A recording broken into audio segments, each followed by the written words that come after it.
Stories. We all like them. Heck, some of us even like to tell them. But have you ever stopped to tell your story?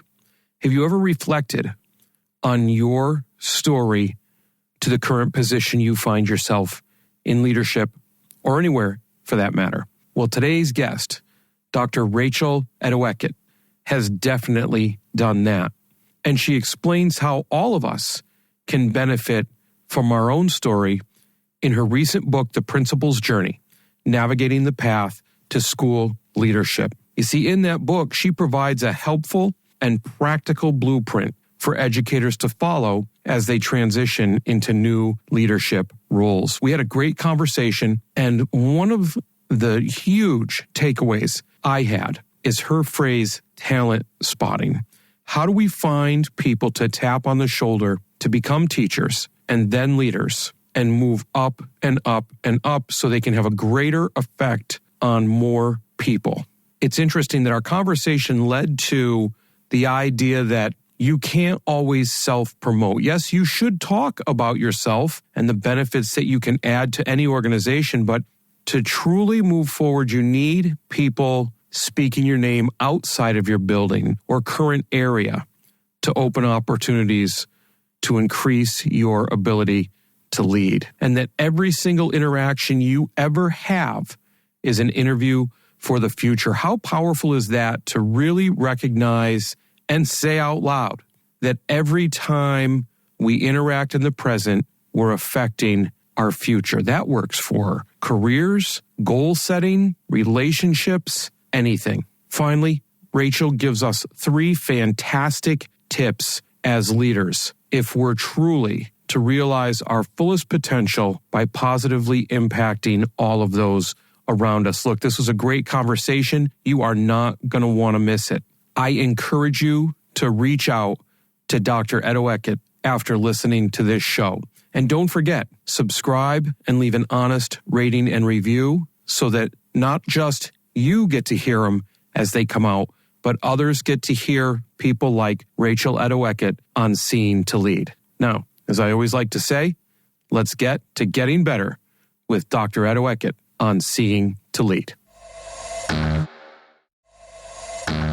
I'm glad that I have that story because it's such a big part of me and how I then understood I need to lead with empathy. I need to understand what people are experiencing before I make any assumptions. I need to listen to what their needs are and find ways that I can best serve them.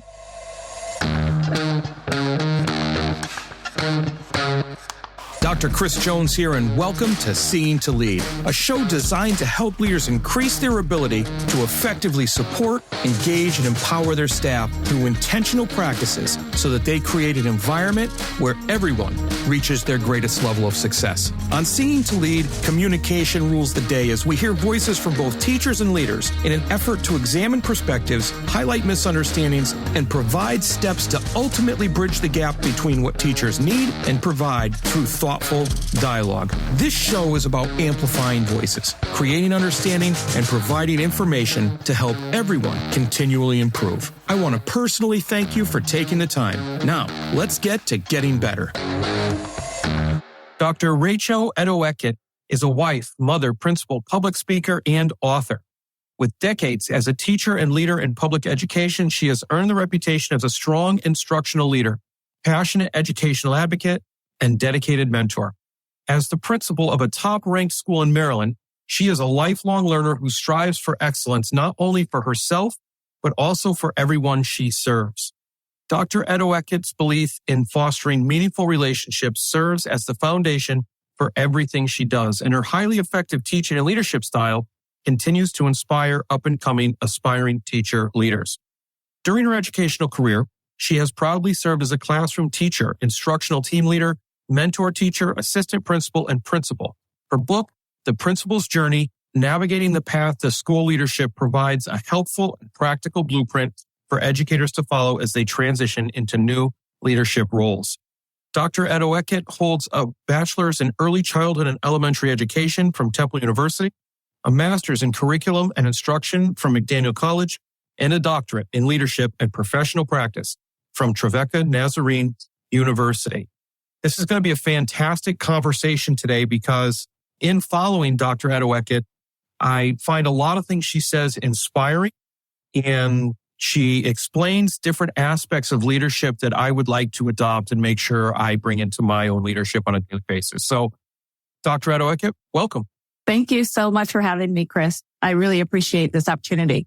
I'm excited to have a conversation with you, especially, with the book that you wrote and the journey that you've had. So I figured I would just open it up with that by asking you to fill the listeners in a little bit or explain to them how you navigated your path to the principalship. Yeah, so my pathway is quite different, as every leader has a different pathway. I will start by saying that I never intended to be a school principal.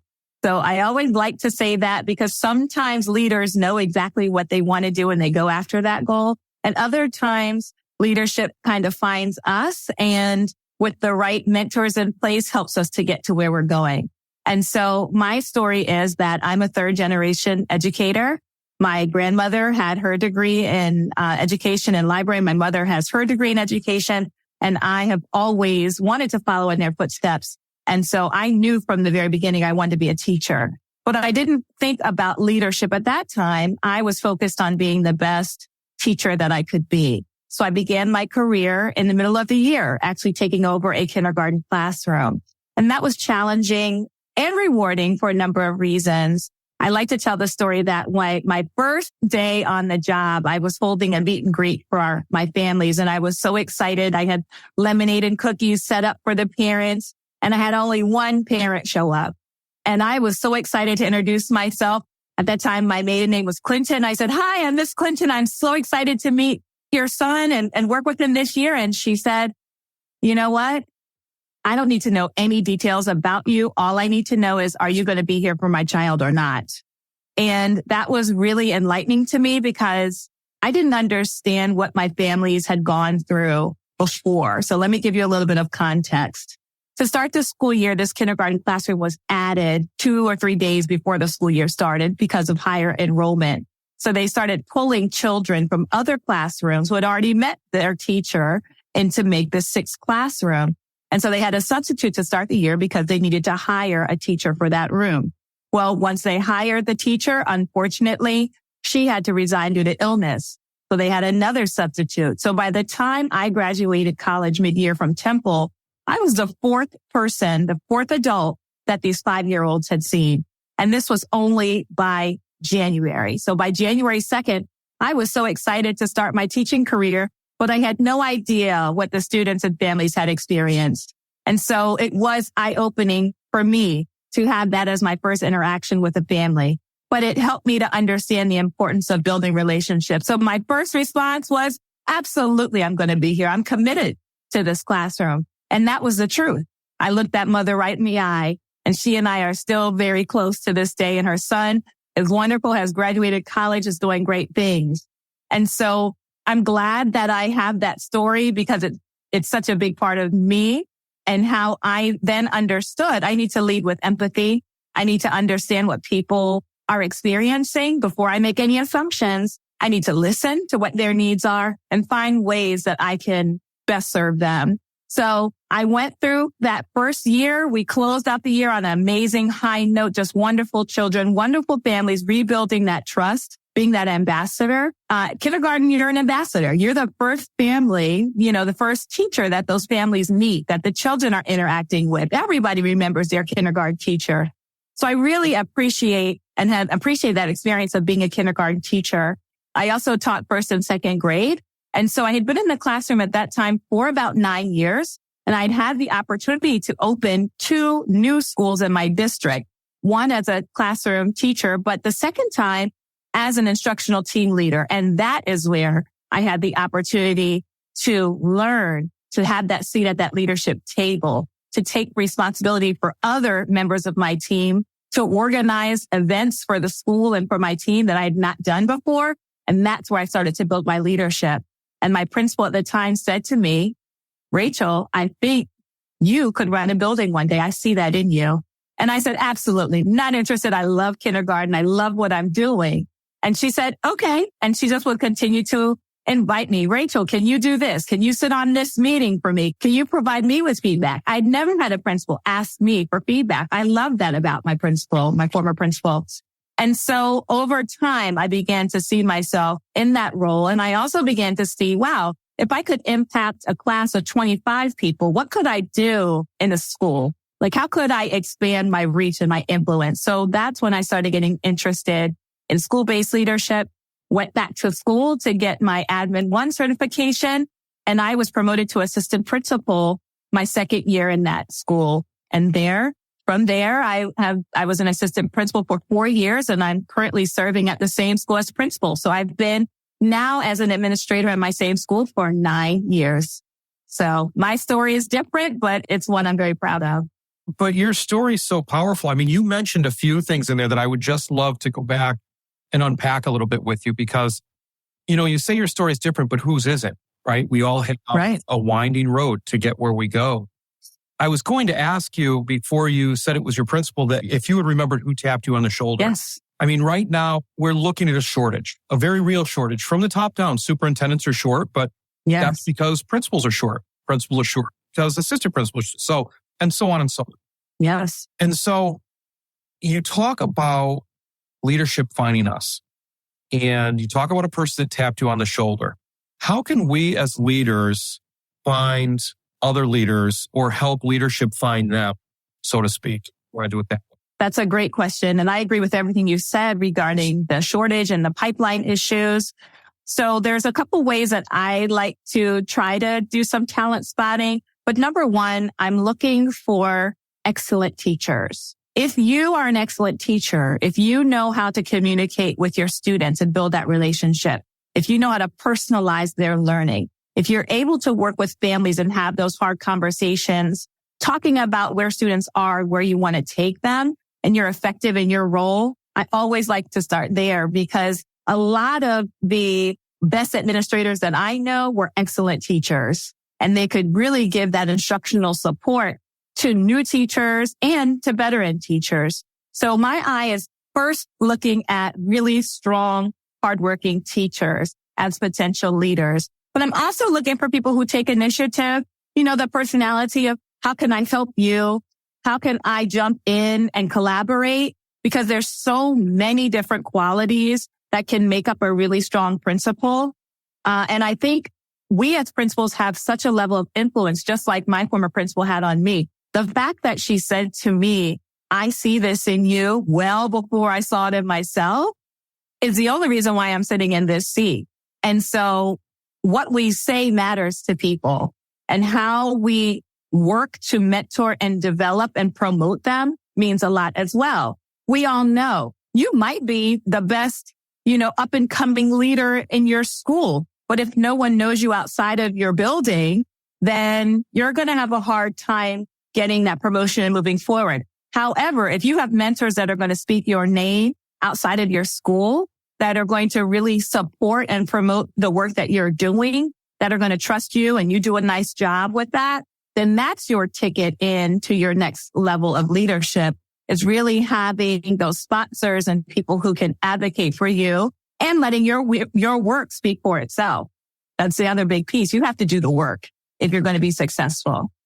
Yeah, there's no shortcuts, that's for sure, into that position. And, it's interesting what you say about how you have to have other people speak your name outside of your building, because we talk about the visibility aspect of leaders, or how you even get into that network to be noticed as somebody that's a good leader or has the possibility to grow into a better leader. And we often get caught up with the humility aspect, right? We don't want to talk about ourselves because then we look boastful, and we try to be humble. How can leaders bridge that gap? Say they don't have a mentor that's going outside to speak their name. Say they've worked hard, they're collaborative, they've been persistent, and they want to make some opportunities for themselves. Is there a way to do that without being seen as conceited? Yes, I absolutely think so. I think there's a number of things, and some of the things that I talk about in the book regarding finding a mentor. Sometimes, if you're fortunate, you will have a principal or an assistant principal in your building that can talent spot you, but sometimes that doesn't happen. But that doesn't mean your talent isn't there. So I would always suggest being proactive. So I talk about how to find a mentor in my book. So what you might want to do is look within your district. Because remember, you're one school, but there are multiple schools within your district and multiple levels and leaders amongst all of those levels. And so if you see someone in your district that you admire or that is doing something that you want to do, I always encourage people to make that first contact. Step out, if it's via email, if it's via phone, making that first contact, telling people what your goals are. I want to be an assistant principal, or I want to be a principal, and I want to hear your story. I want to learn about how you did it. I'm the type of person that if you approach me and you are serious and you say, I want to go to the next level, I just need some support, I will 100% help you. And a lot of people are like that because I think, as you mentioned, Chris, we all know where we are in education right now. We're struggling to provide teachers. We're struggling for assistant principals, district leaders. All of us are struggling, and we need to build up the next group of people. Another thing that I would suggest is within your district, there's always opportunities for you to serve. So one might be on a policy committee. We're always needing people for policy committees. We always need people to work in central office on projects. Sometimes they'll say, like, even the union might say, I need a teacher representative. That's actually how I started. I started as a representative on a policy regarding teachers. And I was a representative for my teachers in the district. I learned so much from sitting on a policy about assessments. And what happened in the future? Well, a lot of those people who were on the policy with me 2 or 3 years earlier, they had been promoted into central office roles or assistant principals and principals, and they were on my panel when I was getting ready to be an assistant principal. So it was nice to look around and say, oh, I remember you from the policy committee, or I remember working with you on this. And this brings me to my next point. When you are working in your building and outside of your building, everything is an interview. People are always watching you. So you have to remember to represent yourself as best as you can, because you never know how later you'll see the same people around. Those relationships that you're building, the work that you put in, the way that you speak to people, the questions that you ask, how engaged you are. People remember that about you. They'll tap you to do something else in the future. Ideally, we want people to say, hey, I saw your work here. Can you join this committee? And that's what happened with me. I was on one committee. I was asked to be on a second committee. Then I was asked to be on another committee. And at that time in my career, everything was a yes. If you asked me to do something, it was a yes, and I'll figure out how to do it well. Now I have a little bit more latitude. I'm on the opposite side, say, well, this is getting a little bit too much on my plate, and I need to be more, have more discretion with what I'm taking on because I want to do things well. But in the beginning of your career, you are building experiences. You are building leadership. So you want to take on as many things as you can because, fun fact, this job is very demanding. It's not going to get any easier. So you're going to have to learn how to juggle multiple things, including your family and your friends. You know, and while you're saying that, I mean, and you just walked through the perfect plan for finding a mentor and, being able to support your goal setting. But one of the things that kept going over and over in my mind when you were saying that is success leaves clues. When you look for somebody that is successful, or you look for somebody that you look up to or admire, and you reach out and ask them those authentic questions about how they did what they did and what you want to do. I mean, you always have to share what you want to do because that's how they can serve you best. Because being in those positions, they obviously serve people. And that's how they got there. And just the idea that the success leaves clues piece, that when you do all these little things that don't immediately show progress, when you do get there and you look back at how far you've come, it's just amazing to see the path. So, I mean, thank you for sharing that. Thank you for sharing your path, how you went from committee to committee and then notice those people around you. Something else, and going back to just that first opening question, something else that I've been wondering about, and you explained it wonderfully for people moving up into the principalship, but something stuck out to me about that piece that you shared, and it was you were a teacher that got into a classroom the middle of the year and what that classroom had gone into. Now, my argument, and I don't know what your hiring process was or anything like that, my argument would be at that point, you can relate to this. You're looking for somebody to put in that classroom. Yes, you know that the students have had this bad experience, the parents have, but when it comes down to it, you need somebody in that classroom. How can leaders be very purposeful about finding that person? And when I write it down, that is all caps, because the role filled, and clearly from where you've gone in your life, you were that person. You were the person that was needed in that spot for those students because of what they had suffered up to that. How can we do that as leaders? Yeah, that's a great question. And I'm going to give you one more story. Here we go. So I had gone out on maternity. Yes, I'd gone out on maternity leave with my infant twins 4 years into my career, and I became a stay-at-home mother. So that was another pathway that I thought I was going to be staying at home for the longer term. And I received a call mid-year from the same school saying they had a similar situation, that the teacher was out and they knew I could take on that class because I had done it before, this time in second grade.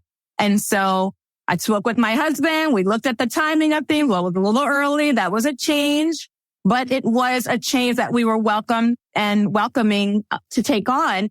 And it was the same process. I knew exactly. I came in, I spoke very honestly and authentically with the parents. I spoke with the students. I built those relationships with those second graders at the time. And another kind of full circle moment, years later, we had a redistricting in our district. And when I was promoted to my current school, those students were now in 5th grade.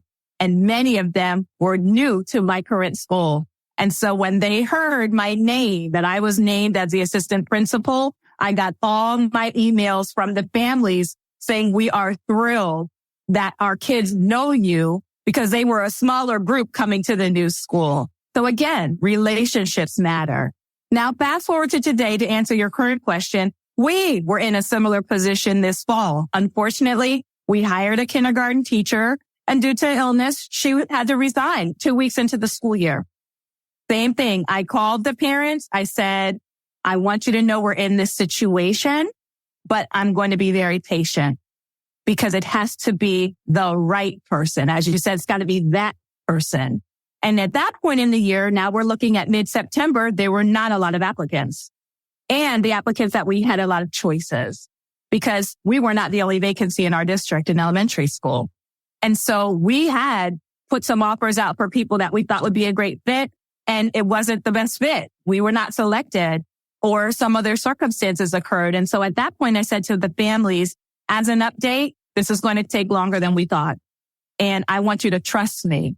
I said, this is how I started my career. We will get the right person for you, but I need you to trust me. And every parent said, we trust you. I know you're taking great care. I can name every student in that class because I was in that class every single day. I know those families because of you have to know the families that you're supporting, particularly in this instance. I knew the students by name. Every time I saw a parent, I would say, you know, your child did today, just in passing. When I would see them in, car loop or dismissal, I made sure I connected with families in this particular classroom.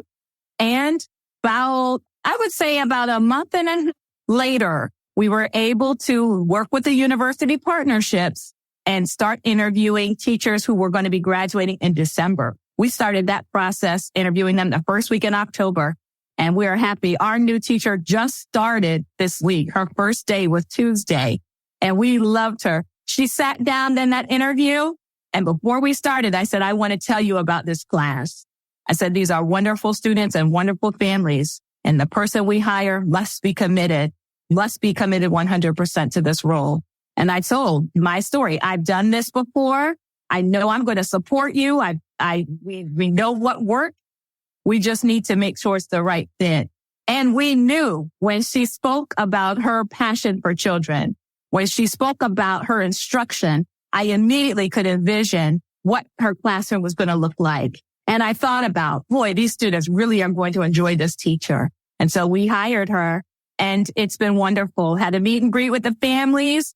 Lots more families showed up than the one that I had. And it was right around conference time. So she was able to sit in with the substitute teacher, the long-term sub that we had in place, who was also excellent. And they did it together. So the families got that one-on-one time immediately with her. She met with every single family, and we transitioned her this past week. And it's been beautiful. It's been wonderful. So, yeah. So principals and APs, as you are looking for what is that kind of the it factor. Definitely someone who can speak to their relationships with children and why they want to, what sort of impact they want to have on it. Certainly we looked at the references and make sure that this is someone who we can trust.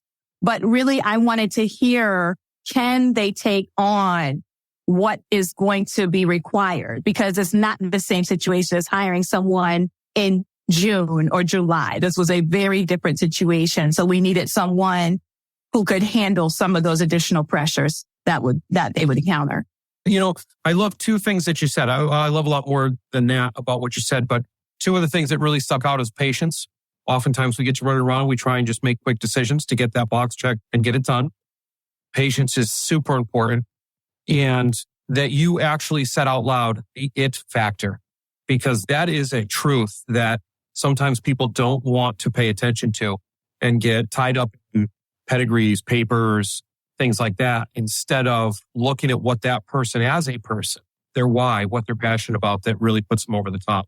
So thanks for highlighting those two. And then the other thing that you highlighted that we all, to make sure we do right, is trust, and how that your community will trust you if you communicate honestly and open. And early. And early. And early.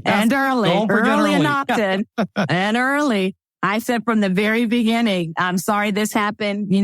This happened an hour ago, and we will take care of your children during this process. I was very explicit. I was emailing them weekly to biweekly, just so they knew where we were. Oh, so just so that you're aware, I know we've gone into another month. We are still interviewing candidates because, as I promised you, we will get the right person.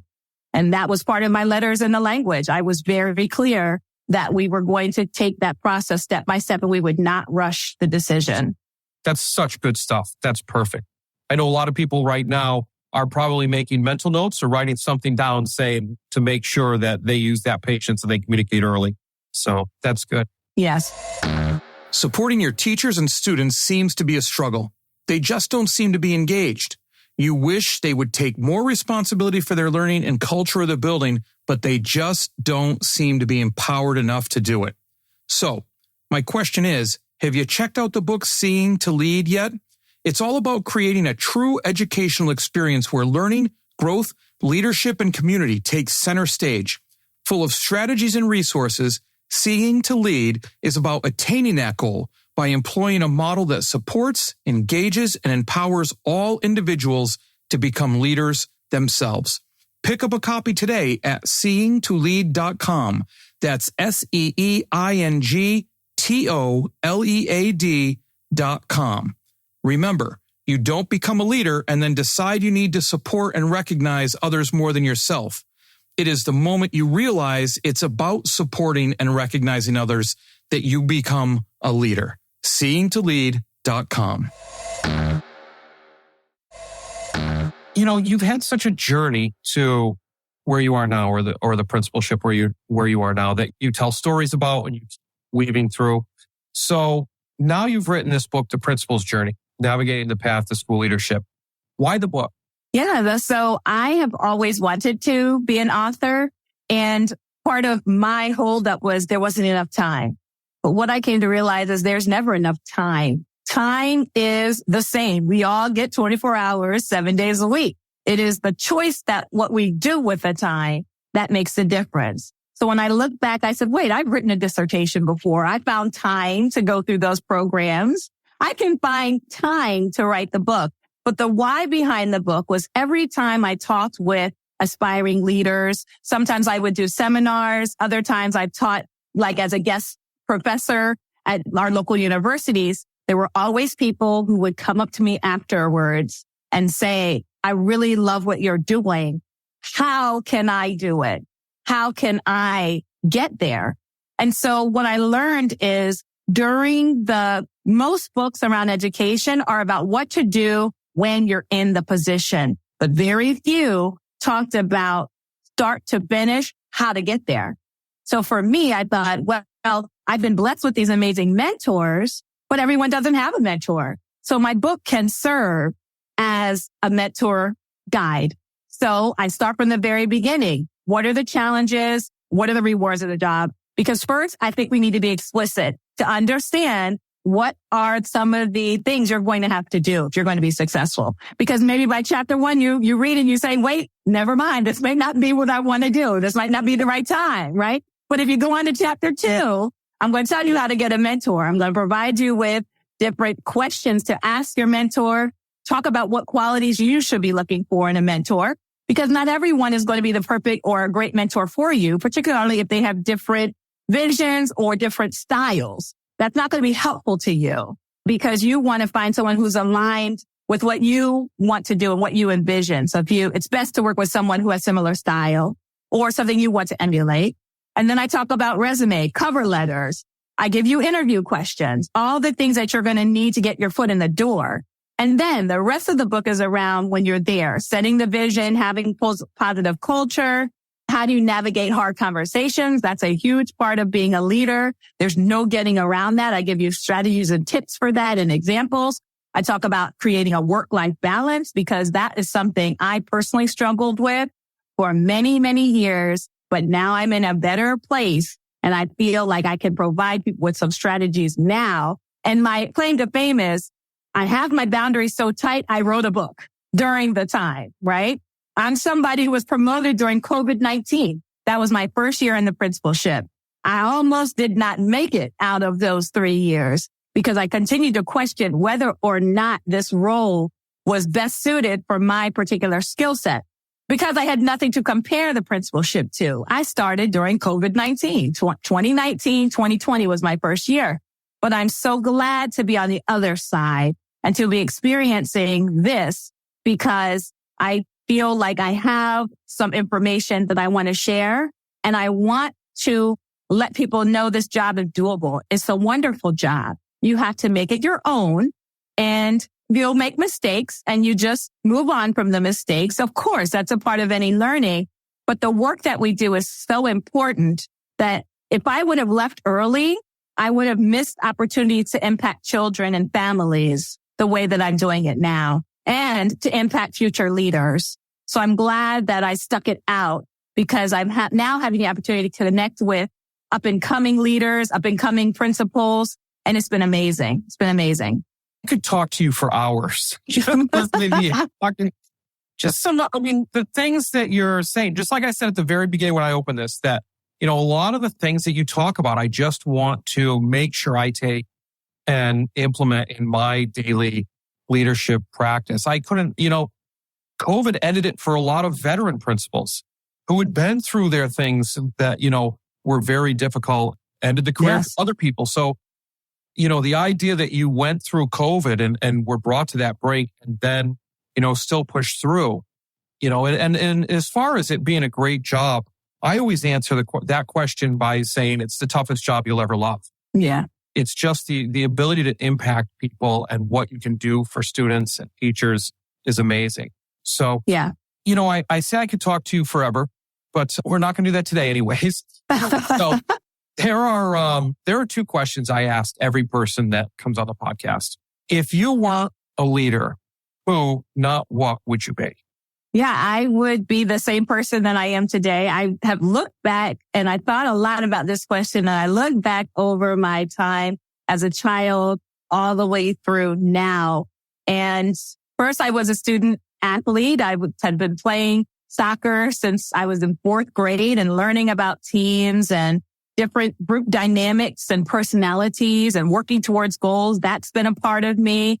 And then by the time I was in high school, I was my high school president. I still am. I still organize with a small group of people all of our reunions. They know I'm a go-to person. So that has been a part, that leadership piece. And even now, I serve in the community outside of the principalship. So every 2 years, I'm working on the election. And I've learned that was actually during the COVID-19. They said, hey, we need people to work on the board of elections. And I thought, I'm able-bodied and I need to learn about this process. So why not? So it really started as a community service idea.